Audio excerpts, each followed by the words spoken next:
Assalamualaikum warahmatullahi wabarakatuh. Saya M. Rakib Jamari dari Pekanbaru, Riau, Indonesia. Pada siang hari ini saya tertarik pada satu ungkapan dari Pak Zulkifli M. Abbas tentang ilmu perbandingan agama. Nah, sebelum saya mengucapkan ungkapan apa yang tertarik itu, saya terlebih dahulu ingin mengungkapkan ayat-ayat Al-Quran tentang sifat-sifat Allah. Sifat-sifat Allah itu tentu tidak terhingga banyaknya, sifat yang sempurna. Namun diperkenalkan di dalam Islam, terutama di dalam Al-Quran, sifat-sifat Allah yang baik itu, sifat-sifat Allah itu yang baik itu disebut dengan Asmaul Husna. Jumlahnya 99.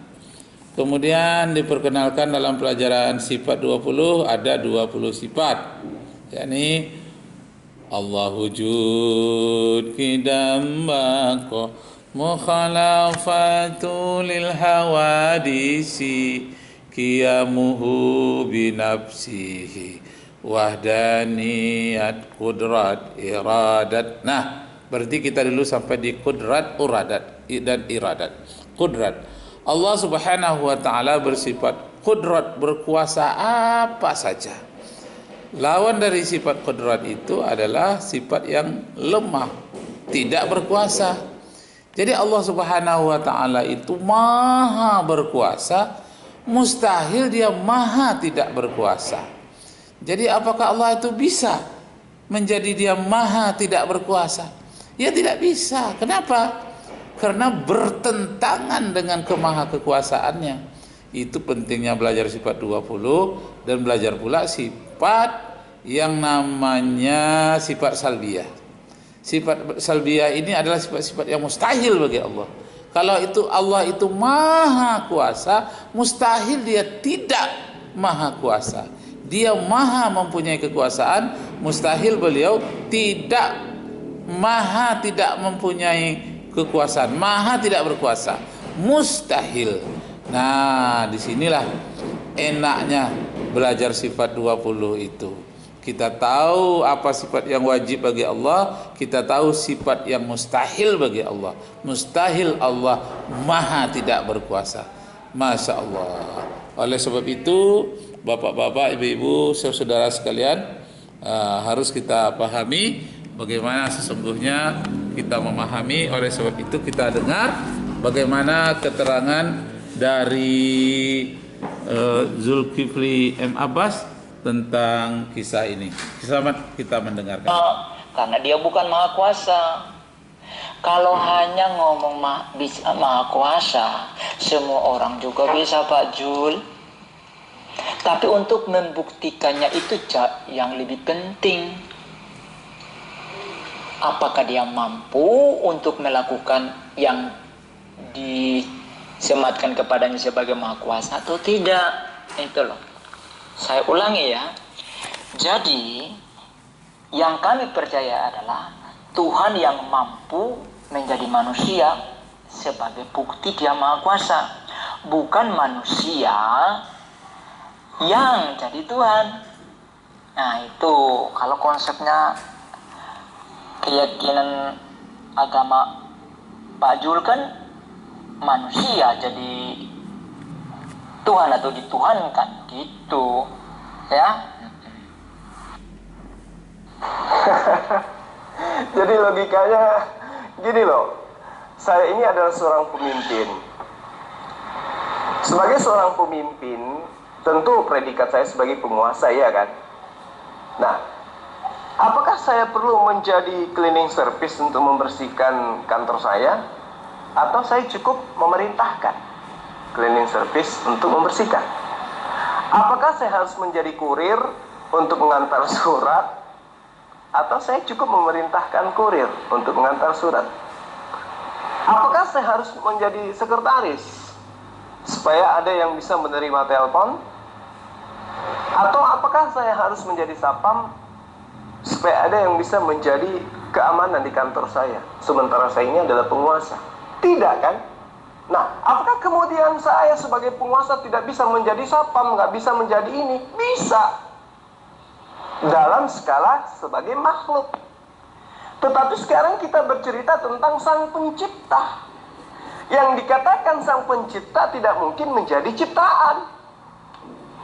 Lalu kemudian, analogi Anda ketika Allah tidak mampu, ketika Allah tidak bisa ya, menjadi manusia karena dibatasi oleh kemahakuasaannya, Anda kemudian membalikan fakta bahwa Allah Subhanahu wa taala itu tidak maha kuasa. Justru karena kemahakuasaan Allah, maka dia tidak bisa menjadi maha tidak kuasa, kan gitu. Kalau ada Tuhan yang mampu menjadi lemah, mampu menjadi hina, mampu menjadi makhluk, itu bukan Tuhan. Itu hantu, itu tuyul. Ya, itu tuyul. Orang yang mengimani itu berarti tidak memahami apa itu Tuhan. Tidak memahami apa itu maha kuasa. Tapi hanya hanya mengimani saja doktrin. Yang dikatakan maha kuasa adalah ketika Tuhan itu mampu menjadi apapun. Berarti Tuhanmu bisa menjadi iblis. Ya kan? Karena Tuhanmu definisinya maha kuasa, menurutmu dia bisa menjadi apa saja. Hanya mengimani saja doktrin. Yang dikatakan maha kuasa adalah ketika Tuhan itu mampu menjadi apapun. Berarti Tuhanmu bisa menjadi iblis. Ya kan? Karena Tuhanmu definisinya maha kuasa, menurutmu dia bisa menjadi apa saja. Berarti Tuhanmu bisa menjadi kotoran manusia, menjadi apapun. Berarti Tuhanmu bisa menjadi iblis. Ya kan? Karena Tuhanmu definisinya maha kuasa, menurutmu dia bisa menjadi apa saja. Berarti Tuhanmu bisa menjadi kotoran manusia, Tuhanmu bisa menjadi babi, Tuhanmu bisa menjadi monyet, Tuhanmu bisa menjadi anjing, Tuhanmu menjadi setan sekalipun. Kenapa? Karena menurut kamu definisi maha kuasa adalah Tuhan bisa menjadi apapun. Akalmu, Bang Bram, yang sakit. Akalmu yang perlu diperbaiki. Esensi yang maha kuasa, ketika dia ingin sesuatu, cukup berkata, cukup berfirman, cukup berkehendak, maka jadilah. Makanya baca bilangan. Kalau Allah berfirman, berkata, perkataannya itu tidak akan kembali dengan sia-sia, tetapi akan terjadi sesuai apa yang dikehendaki. Itu baru dikatakan Tuhan. Kalau Tuhanmu menyelamatkan manusia, kudu jadi manusia dulu. Jadi menyelamatkan monyet, kudu jadi monyet dulu gitu. Itu konsep filsafat Romawi Yunani, dewa dewi. Kalau ketuhanan Elohim Allah itu tidak seperti itu. Yang namanya maha kuasa, dia maha melakukan apapun tanpa dia harus merendahkan, merubah wujudnya, merubah esensinya menjadi bukan. Bapak Ibu, saudara sekalian, saya M. Rakib Jamari kembali lagi menanggapi ini. Saya ingin mengucapkan terima kasih sebesar-besarnya kepada Pak Zulkifli M. Abbas, karena saya sedang mengkaji, mendalami, meneliti filsafat-filsafat Romawi kuno dan Yunani kuno tentang ketuhanan. Jadi begitu saya mendengar uraian dari Pak Zulkifli M. Abbas ini, tersentuhlah tentang ada kepercayaan Romawi kuno, bahkan ada filsafat Romawi kuno dan Yunani kuno, itu yang sedang saya pelajari. Nah, kemudian kaitannya dengan kepercayaan di dalam Islam, ini lebih menarik lagi. Jadi terima kasih melalui video ini Pak Zulkifli M. Abbas, saya mendukung. Teruskan dialog-dialog ini, sangat bermanfaat, dan mohon izinkan saya untuk share. Saya sebagai dosen ilmu perbandingan agama, banyak sisi-sisi yang lowong rasanya itu diisi oleh Pak Zulkifli M. Abbas ini. Jadi saya M. Rakib Jamari dari Pekanbaru Riau, Indonesia, mengucapkan terima kasih yang banyak. Mohon izinkan saya mengulang-ulang kaji dari ceramah dan dialog ilmu ini dari Pak Zulkifli. Saya suka mendengarkannya dan saya ulang-ulangi lagi. Terima kasih. Wassalamualaikum warahmatullahi wabarakatuh. Selamat berjuang, saudaraku Pak Zulkifli M. Abbas. Silakan.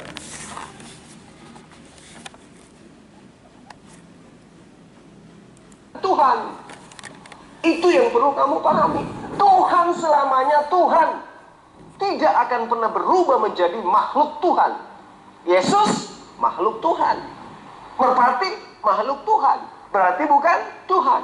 Apakah ketika Allah tidak berubah menjadi manusia kemudian dia kemudian dia bukan Tuhan? Tidak, justru itulah ketuhanannya.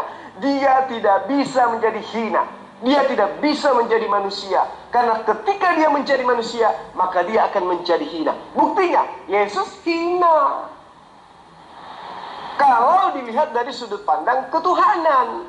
Tuhan yang paling hina itu Yesus. Dilahirkan, dicebokin, kelaparan, ketakutan, diberi kekuatan, mati dia. Tuhan yang paling hina itu adalah Tuhannya Kristen. Itu kalau kita berbicara mengenai konsep pencipta. Tetapi karena Yesus itu bukan Tuhan, maka dia adalah makhluk yang mulia, makhluk yang suci. Dia bisa menghidupkan orang mati, dia bisa membuat orang buta melihat, dia bisa membuat orang tuli mendengar, dan seterusnya. Berarti dia adalah manusia yang hebat. Tapi dia bukan Tuhan. Kapan dia menjadi Tuhan? Maka dia adalah Tuhan yang paling abnormal. Dia adalah Tuhan yang paling hina. Tapi ketika dia menjadi manusia, maka dia adalah manusia yang hebat. Itu yang perlu Bang Bram pahami dengan baik. Jadi maha kuasa itu artinya bukan berarti saya bisa jadi clean service, bisa jadi sopir, bisa jadi ini, bisa jadi itu, bisa jadi ini, bisa ketika saya menjadi pemimpin di kantor. Enggak. Yang dikatakan maha kuasa, kamu kerjakan ini, kamu jadi ini, kamu begini, kamu kalau tidak gini, itu baru dikatakan maha kuasa. Coba Anda bandingkan apa yang tertera di dalam kitabnya Bani Israel. Bagaimana dia menegaskan setegas-tegasnya, bagaimana dia menghakimi seadil-adilnya, bagaimana dia murka semurka-murkanya, memerintahkan membunuh orang Amalek, apapun yang hidup yang ada di antara orang Amalek. Bahkan bukan cuma anak-anak, hewan sekalipun diperintahkan untuk dibunuh oleh Tuhannya Bani Israel. Tiba-tiba Tuhan yang begitu perkasa, Tuhan yang begitu kuasa, lahir menjadi seekor bayi Israel, dibunuh pula sama tentara Romawi. Itu ajaran siapa? Jadi saudara Bram, ya, saya kira diskusi kita akhiri aja. Saya kasihan sama kamu. Kamu sudah mengingkari dirimu bukan seorang pendeta, padahal saudara Bram ini adalah penginjil. Tadi katanya ngaku Tuhan itu tidak membutuhkan makhluk, tapi ngaku dengan mulutnya sendiri, saudara bukan pendeta, tetapi saya adalah pelayan Tuhan. Lah, kamu jadi pelayan Tuhan, Tuhan kok dilayani? Jadi saudara Bram, ya, kita akhiri aja. Saudara masih perlu belajar, ya. Kalau Anda ingin berdiskusi dengan saya, ya Anda harus menguasai kitab Anda. Karena saya sebagai penginjil, ya maksud saya sebagai penginjil jalanan. Kenapa saya menamai diri saya penginjil jalanan? Bukan untuk orang Kristen, tapi itu juga untuk umat Islam. Generasi Islam harus dijaga dari ajaran yang mengajarkan mereka menyembah kepada manusia. Umat Islam, generasi Islam yang tidak paham Islam, cukup menjadi Islam itu udah cukup, tanpa harus mereka murtad. Yang penting mereka mengakui Allah satu-satunya Tuhan, Muhammad SAW adalah Rasul Tuhan. Udah selesai. Yang penting mereka tidak dimurtadkan oleh ajaran-ajaran mitologi pagan Romawi Yunani. Dan selanjutnya kemudian sedikit demi sedikit generasi Islam mengenal Allah lebih baik, lebih jauh, mengenal Al-Quran lebih dalam, mengenal Rasulullah dengan kecintaan yang lebih mendalam. Seperti itu. Kita akhiri aja ya, karena saya kasihan materi-materi saya kamu sanggah dengan asumsi ria aja. Jadi saya katakan kepada saudara Bram, tinggalkan agama yang membuat akal Anda tidak berfungsi. Salam satu Tuhan dari saya. Assalamualaikum warahmatullahi wabarakatuh. Waalaikumsalam warahmatullahi wabarakatuh. Jadi maklumi aja kalau dia cuek terhadap Bakhi. Jadi kamu itu, menurut kamu mau difitnah kayak mana gitu? Itu tadi tentang sifat-sifat 20 yang terkait dengan yang diterangkan oleh Pak Zulkifli M. Abbas. Nah, jadi sifat 20 yang terambil yang dibicarakan di situ adalah sifat qudrat dan iradat Allah. Nah, tadi saya baru menyampaikan sampai qudrat. Saya ulangi lagi.